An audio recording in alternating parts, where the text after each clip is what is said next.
Hello student, welcome to TSN school. 12th class second book fundamental of human geography आपकी start कर रही हूँ। आज मैं इसका फर्स्ट चैप्टर ले रही हूँ। मैंने आपको उस ज्योग्राफी की जो बुक थी उस फर्स्ट पार्ट सेकंड पार्ट में उसके अंदर मैंने 3 लेसन्स करवा चुकी हूँ। वो इंडिया के ऊपर है, जो इंडियन ज्योग्राफी है।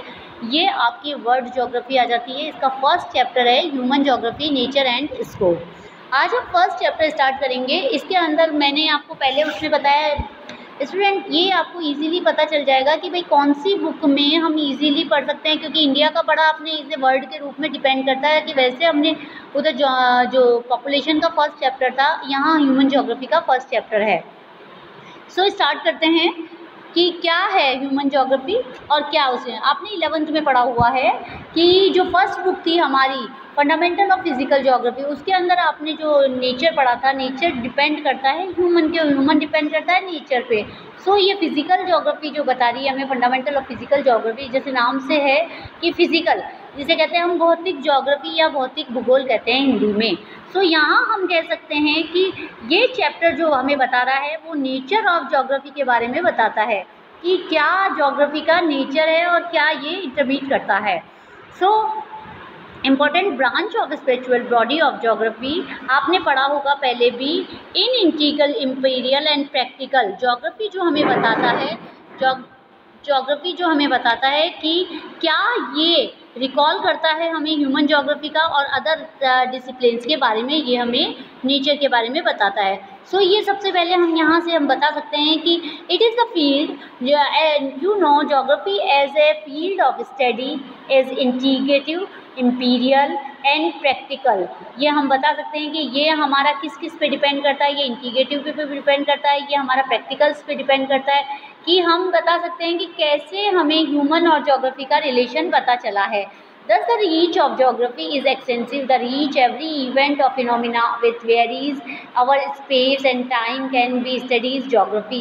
कल हम किस ढंग से पूरे ज्योग्राफी जो हम टाइम के बारे में, स्पेस के बारे में हम ज्योग्राफी के अंदर ही पढ़ते हैं। How do you see the earth surface, आप अर्थ को किस रूप में देखते हैं, सरफेस के किस रूप में देखते हैं, अर्थ की जो सरफेस है उसको किस रूप में देखते हैं।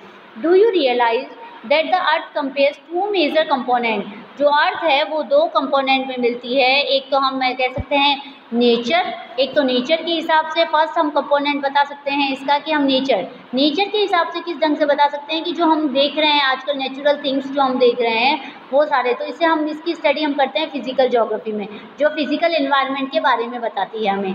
सेकेंड आता है हमारा ह्यूमन ज्योग्राफी। ह्यूमन ज्योग्राफी क्या बताती है? ह्यूमन ज्योग्राफी बताती है the relation between the physical nature and human world. जो फिजिकल जो पर्यावरण है हमारा, जो वातावरण है, उसके साथ हमारे मनुष्य का जो संबंध है वो हमें ह्यूमन ज्योग्राफी दिखाता है। The spiritual distribution of human phenomena and how they came about, the social and economic difference between different part of the world. ये सारी हमें ह्यूमन फिनोमिना, ह्यूमन ज्योग्राफी हमें बताता है कि क्या फिनोमिना है जिसके द्वारा हमें वर्ल्ड अलग अलग दिखता है, अर्थशास्त्र के आर्थिक रूप में भी और सोशल रूप में भी। ये एक पार्ट है हमारे इसका। नाउ अब आप इसके बाद में आगे पढ़ेंगे।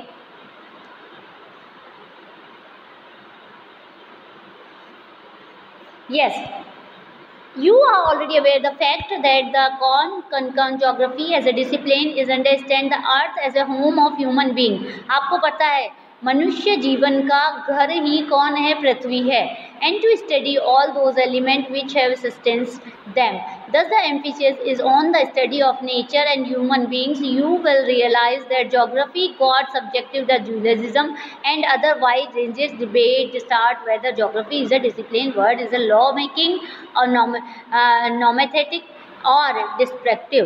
अब आपको पता है कि हमारी अर्थ जो मनुष्य का घर है, इसको हमने दो बीच में जो कई बार विचारधाराएं आ जाती है, लोगों ने अलग अलग दिए। तो एक ड्वेलिज्म एक विचारधारा आई थी, एक थॉट आया था जिसके अंदर मन जो हमारी अर्थ है, ह्यूमन है, उसको अर्थ को हमने एक तो लॉ मेकिंग के रूप में और एक डिस्क्रिप्टिव रूप में, कि जिसका वर्णन हम वर्णनात्मक रूप में भी कर सकते हैं। सो इन 2 रूपों में आता है। नेक्स्ट आता है whether subject matter should be organised and approach of the study should be regional और सिस्टमेटिक, कि हमारी जो स्टडी है वो रीजनल रूप में हो रही है या सिस्टमेटिक रूप में हो रही है। Whether geographical phenomena be interpreted theoretically और थ्रू हिस्टोरिकली।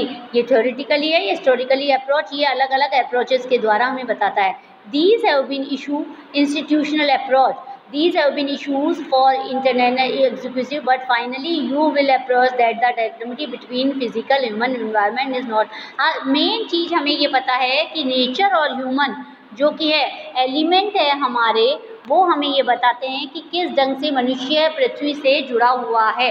यहाँ हम ये बता सकते हैं कि वी ऑफन टॉक, हम ह्यूमन को अधिकतर एक ह्यूमन बॉडी से जोड़ते हैं, है ना। ह्यूमन ऑटोनॉमी के द्वारा कैसे जोड़ते हैं, हम कहते हैं we talk the face of the earth की अर्थ का मुंह, आईज ऑफ द स्टॉर्म की तूफान की आँख, माउथ ऑफ द रिवर मनुष्य रिवर की मुंह, है ना, nose of the glacier, neck of the insulation profile. ये सारी चीज़ें हमें क्या बताती है, ये सारी चीज़ें हमें बताती है कि हमने इसे मनुष्य की एक ऑटोनॉमी के रूप में, मनुष्य की जो जीवन, मनुष्य की जो बॉडी है उसके आधार पे हमने सब चीज़ों का नाम दे रखा है।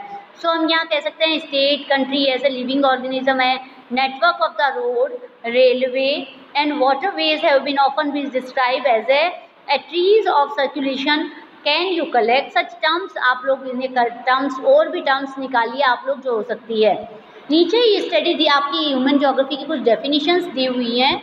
जो फर्स्ट डेफिनेशन है, human geography is the systematic study of relationship between human society and earth surface. Human geography क्या है, एक स्टडी है, सिस्टमेटिक स्टडी है जो रिलेशन बताती है ह्यूमन सोसाइटी का अर्थ की सरफेस के साथ। सो हम इसकी अलग अलग आपकी डेफिनेशन है, इसमें से स्टूडेंट आप लोगों को 3 डेफिनेशन एटलीस्ट लर्न करनी है, जो कि आप एग्ज़ाम में डिस्क्रिप्टिव क्वेश्चंस में लिख सकते हैं स्टार्टिंग में। नेक्स्ट आता है नेचर ऑफ ह्यूमन ज्योग्राफी। अब ह्यूमन ज्योग्राफी का क्या नेचर है, इसमें रिलेशन बताया जाता है फिजिकल एनवायरनमेंट और सोशल कल्चरल एनवायरनमेंट का, जो कि ह्यूमन बीइंग ही बनाता है। वह इसमें इंटरेक्शन बताते हैं। आपने 11th क्लास में भी पढ़ा हुआ है फिजिकल ज्योग्राफी के अंदर कि जो एलिमेंट है वो कौन कौन से हैं, land form, soil, climate, water, natural vegetation, ये सारे फ्लोरा एंड फ्यूना, ये सारे क्या है, ये एक अलग अलग एलिमेंट्स हैं जो कि नेचर के द्वारा ह्यूमन उनको काम में लेता है। सो यहाँ पर हम कह सकते हैं कि human being have create through out there activities on the stage provide by physical environment. Physical environment के द्वारा जो कार्य किया जाता है वो ह्यूमन अपने आप सेटिस्फाइड हो जाता है। House, village, cities, road, rail network, industries, farm, port, item, culture have been created by human. इन सब की सहायता से, यही सारी चीज़ें जो एलिमेंट थे जो नेचर ने हमें दे रखे हैं, उन सब की सहायता से, उन सब की हेल्प लेके क्या क्या चीज़ें बनाई गई है और उन एलिमेंट को मटीरियल कल्चर के द्वारा हम क्रिएट करते हैं और ह्यूमन उन्हें एनवायरनमेंट के द्वारा उन्हें काम में लेता है। जो फिजिकल अब नेक्स्ट आता है हमारा naturalism, naturalisation of humans and humanisation of nature. मानव का प्रकृति के ऊपर निर्भर और प्रकृति का मानव के ऊपर निर्भर, इसका हिंदी है ये। आप इसे इजीली समझ सकते हैं कि ह्यूमन बीइंग क्या करता है, इंटरेक्ट करता है अपने फिजिकल एनवायरनमेंट साथ with the help of technology. जो ह्यूमन को जो नेचर दिया हुआ है, नेचर मिला हुआ है, वो टेक्नोलॉजी के द्वारा उसे क्या करता है, उसे बढ़ाने में सहायता करता है। It is not important what human being produce, ये इम्पॉर्टेंट नहीं है कि क्या उत्पादन किया गया है, क्या प्रोडक्ट प्रोड्यूस किया गया है and create, but if it is extremely important with the help of what tools and technology do they have produce and create. ये इम्पॉर्टेंट होता है कि कौन सी टेक्नोलॉजी उस प्रोडक्शन में काम में ली गई है। सो टेक्नोलॉजी किसने बनाई है, टेक्नोलॉजी ह्यूमन ने बनाई है। किसके द्वारा बनाई है, ये नेचर के द्वारा बनाई है। सो यहाँ हम नेचर और ह्यूमन का संबंध बता रहे हैं। Technology indicate the level of cultural development of society. Human being were able to develop technology. किसने बनाई है, ह्यूमन बीइंग ने टेक्नोलॉजी डेवलप करी है। After they developed better understanding of natural laws. जब कब बन सकती है ये, जब उन्होंने प्रकृति के नियमों को समझा, उसके बाद ही वो ये टेक्नोलॉजी को डेवलप कर पाए हैं। फॉर एग्जांपल हम कह सकते हैं कि जैसे ये बताया, understanding the concept of fraction. Fraction का नियम हमने इजीली करा। हीट डेवलप कैसे, हीट कैसे हमारी हेल्प करती है डिस्कवर ऑफ फायर में। Understanding the sector of DNA, हमने कई बीमारियों का इलाज इससे ढूंढा है। So we use the law of according capacity to develop faster plans, हमने कई फास्टर प्लेन्स भी बनाए हैं जिनके द्वारा हमारी एस्ट्रोनॉमी का भी आविष्कार हुआ है। You can see that knowledge about nature is extremely important to develop technology. Nature ने अपना महत्वपूर्ण रोल दिया है इस टेक्नोलॉजी को समझने के लिए या टेक्नोलॉजी को चलाने के लिए। सो हम यहाँ कह सकते हैं कि इन्वायरमेंट और human being, environment human being पे डिपेंड करता है और ह्यूमन बीइंग इन्वायरमेंट पे डिपेंड करता है। In the early stage of their interaction with their natural environment, humans were greatly influenced by it. सबसे पहले नेचर से इन्फ्लुएंस था कौन? Human.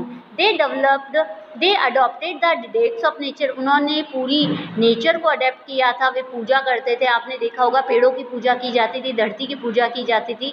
This is so because the level of technology was very low, उस समय इतनी technology हमारी developed नहीं हुई थी। And the stage of human social development was also primitive, उस समय स्टार्टिंग थी इस चीज़ की। This type of interaction between primitive human society and a strong force of nature was termed as environmental determinism. इसी को हम संभववाद भी कह सकते हैं कि धीरे धीरे किस ढंग से ह्यूमन ने नेचर के ऊपर डिपेंड होना शुरू किया या नेचर को अपने हिसाब से बनाना शुरू किया। At the stage of very low technology developed, we can imagine the presence of naturalism human. हम उस समय के अगर ह्यूमन को देखते हैं कि उस समय टेक्नोलॉजी नहीं थी, वो पूरा नेचर पे डिपेंडेंट था, तो वो स्थिति आज की स्थिति में काफ़ी अंतर है ना। नेक्स्ट आता है हमारा अब एक स्टोरी दी हुई है ब्रैकेट में, आप इसे पढ़ेंगे कि एक बेंडा था, वो उसमें रहता था नेचर के हिसाब से और वो अपनी पूरी अपनी लाइफ को किस ढंग से यूज़ करता था। वो खेतों में, जंगलों में रहता था, झोपड़ियों में रहता था और किस ढंग से, ये पूरी स्टोरी आप पढ़ेंगे इजीली समझ आ जाएगा। इस स्टोरी के आधार पे नीचे आप देखेंगे the story in the box represent the direct relationship of a house hold belong an economic primitive society. Primitive society क्या होती है? जो लोग पहले जंगलों में रहते थे वो प्रिमिटिव सोसाइटी पे डिपेंड थे। प्रिमिटिव मतलब कि जंगलों से ही सामान लेते थे और वाइल्ड लाइफ पे पूरी तरह डिपेंड थे। उनकी पूरी primitive society which live in complete harmony with their natural environment. उनकी कोई टेक्नोलॉजी काम नहीं आ रही थी उस समय, वो पूरे डिपेंड थे इसी पे। You will realise that in all such cases nature is a powerful force. Nature क्या है? वास्तव में एक पावरफुल फोर्स है। नेचर कुछ भी कर सकती है, फ्लड ला सकती है, सब कुछ ये आप देख रहे हैं। नेचुरलिज्म आजकल क्या हो रहा है ये आपको पता है। There is direct depend on human being on nature for resources which sustains them. आपने देखा होगा ह्यूमन अपने रिसोर्सेज के लिए किस पे डिपेंड है? फिजिकल इन्वायरमेंट पे। सो ये रिलेशन स्टूडेंट आप देखेंगे कि फिजिकल इन्वायरमेंट पर कैसे निर्भर है कौन? ह्यूमन। और ह्यूमन कैसे डिपेंड है? टेक्नोलॉजी से। उसने चेंज कर दिया सारा। The people begin to understand their environment and the forces of nature with the phases of time. धीरे धीरे टाइम के आधार पे उन्हें नेचर के फोर्सेस को समझा और with the social and cultural development human develop better and more technology.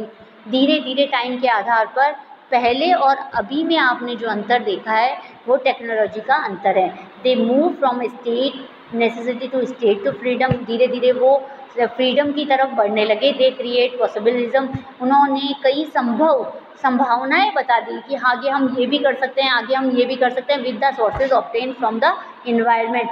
जो इन्वायरमेंट के रिसोर्सेज हैं उनके द्वारा उन्होंने बता सकते हैं कि हम ये आगे टेक्नोलॉजी डेवलप कर सकते हैं। The human activities create cultural landscape.